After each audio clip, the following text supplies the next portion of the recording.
OnlyFans, ankle photos, bestseller fame? Explain!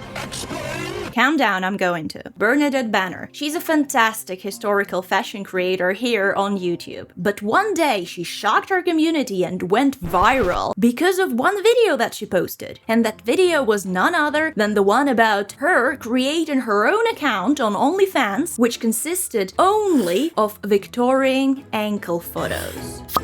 Huh? It could be just a fantastic video, but there is more to it. I don't think it's a coincidence, because what you might call quirky and funny entertainment, I call a very meticulously crafted marketing strategy. Wow. I'm Marina, and let me show you what tools you can borrow from Bernadette on her fantastic case to boost your YouTube channel or blog or project, and how you can do this correctly and incorrectly. So it seems that Bernadette has been interested in fashion for a very long time. She actually has a degree on historical fashion, and she even worked on some shows helping them build costumes. But one of the turning points of her career was 2018, when she launched her YouTube channel on historical fashion. In 2019, so just 1 year after she started, she got her first really big video. I think that was the moment then her channel boomed. When things like this happen to creators, it means that it's time to do another big thing. And I believe that in her case, it was a book. Yep, the one that is a bestseller now. But here's the thing. I mentioned in this video that there are a lot of great books, but not all of them become bestsellers, unfortunately. Especially so niche ones like about sewing, mending. So how do you make this one a banger, a bestseller? Well, Bernadette knows for sure. Here comes the OnlyFans publicity stunt. The great one. Oh my god, it's so juicy, I can't. On May 17th, 2022, the book becomes available for orders or pre-orders, difficult to say, but in 2 months, this fantastic publicity stunt video airs. The one about Victorian ankles on OnlyFans. I've said this phrase for a couple of times now, so it's time to unveil what a publicity stunt is. It's basically when a brand, a celebrity, a politician, somebody or something famous does something very intriguing, very unexpected, very maybe even controversial, just to get everybody talking. And as always, it could be great or it could be fatal. Let's look into some more examples of publicity stunts that actually worked fantastically well. I can't avoid talking about Elon Musk when it comes to publicity stunts. Like, this guy knows something about those things, or at least he knew. Remember when he launched a Tesla into space? Yeah, that's a publicity stunt. It actually worked amazingly. Remember for how long internet was buzzing about it, and actually till now, if you show somebody a picture of this, you'll probably expect this person to know the soundtrack.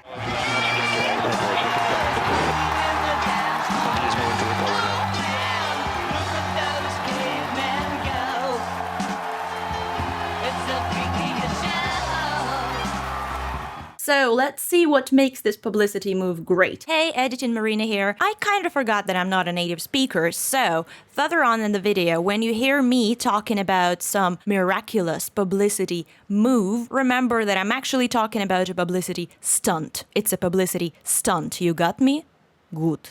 Now let's continue. First of all, it's unexpected. What's unexpected draws people attention to it. Secondly, it's visually, and in this case also audioly, stunning. Watching that video with sound, with all effects, teleports you to some euphorical state. And last but not least, actually, it was Falcon Heavy launch. So Elon needed to demonstrate that this rocket can actually lift quite a heavy load, so he used a Tesla, because it's quite heavy. Boom. A great publicity stunt. Kudos to Elon.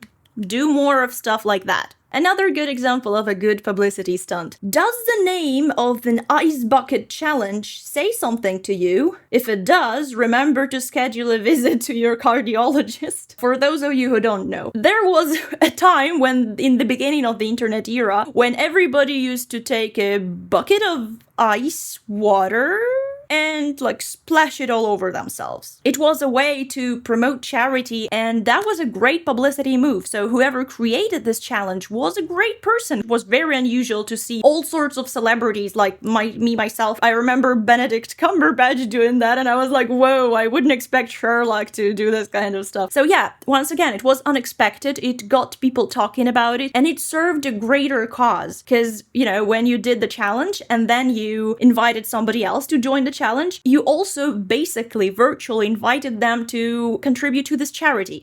I would like to nominate Benedict Cumberbatch, Luke Evans, and Helena Bonham Carter. You have 24 hours to respond. Whew!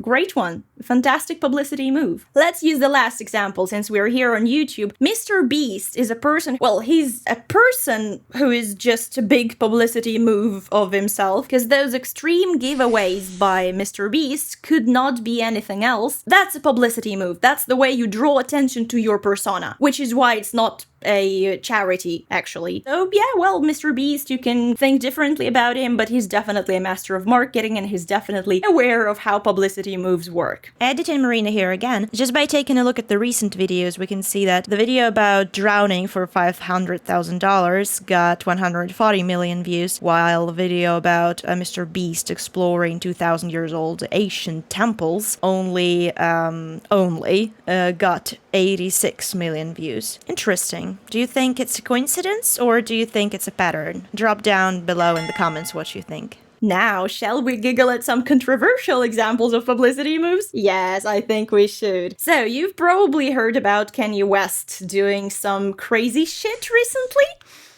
Some of it could also be called a publicity move. For example, his 2022 White Lives Matter merch with very controversial logos on it. I don't know if Kanye understands that he's doing a publicity move, but that's what he's doing. Using something provocative, something controversial, something that gets people talking. I don't know how good his sales are. As you can see, I put this one into unsuccessful publicity moves. But anyway, we are talking about it here, so it's a publicity move. He definitely drew people's attention to him. I don't know if he should have done that, but well, you can't erase the past. Want another case of a publicity move that went terribly wrong? I have it for you. Do you remember the crazy 1218 H&M campaign with the coolest monkey in the jungle? I still do, because the amount of buzz it created online, and rightfully so, I don't know who was in charge of this design and who thought that, woo, it's gonna be a great idea. Maybe it was somebody as innocent as I am, because, I'm sometimes, when you're sitting on a bus and just staring at one point, and then like after 5 minutes of doing so, you just understand that there's like a man standing in front of you and you've been like staring at his crotch for like the last 5 minutes and he's getting uncomfortable and you are all red and shameful after realizing what was going on. Maybe this person was doing the same thing. They just didn't realize what was going on. But somebody who was doing the promotion videos and put this short on the black kid, this is something that definitely made all this story wrap up as a totally flopped publicity move. And so before you rush to craft your own publicity stunt to drive people's attention to you, wait a second. First of all, you need a moderately successful blog, a YouTube channel, a TikTok account, whatever, but it has to be moderately successful. Remember, Bernadette did all this trick after her channel has already boomed initially. That's a very important thing, because if you try to do this trick with a totally empty channel, if it's gonna be your first video, it could become viral. I'm not saying it couldn't, but chances are you're not actually going to benefit from it. Second important thing, use publicity stunts as a way of very smart advertisement, as a promo. Because remember, it wasn't just the idea of Bernadette to make this a viral video. The idea was actually to promote her book in such a peculiar, such an interesting, such a viewer-friendly way. Had she done this type of thing too early, she wouldn't have had any long-term result. And last but not least, remember that publicity stunts work best in terms of content creators when you already have your community. Some random people, yeah, they might love it, but then tomorrow they will love something else. The people who are gonna love it most are your community. And if you don't have the community, you see? So if you have some idea for your own publicity stunt, a very curious and very exciting one, hold it back for a moment. Wait until your blog is moderately successful, until you boom a little bit, and then use it to make money of it, to promote something that you value. And going back to Bernadette's case, she did this fantastic publicity publicity stunt, and she got, in my opinion, what she truly deserves. She promoted herself, she promoted her channel, she skyrocketed her book to become a New York Times bestseller. Like, wow. But apart from all this, she's a respectable, reputable content creator. She has 2 million subscribers on YouTube. I'm sure she inspires people to embrace their own personal styles and not to just go mainstream with whatever there is for sale on some Shane or whatever. And it's really the thing that I want to highlight as an author myself and as a coach to wannabe bloggers and wannabe content creators. I believe that, like, in the end, we want to make bigger contributions to the world, to the benefit of others, and not just for self-interest. And that's what I believe blogging is great for. So if you feel that you want to make the world a little bit of a better place, if cases like Bernadette's inspire you, if you feel like you have something to share to the world too, then blogging is a way to go. Waste no time. Get a blog.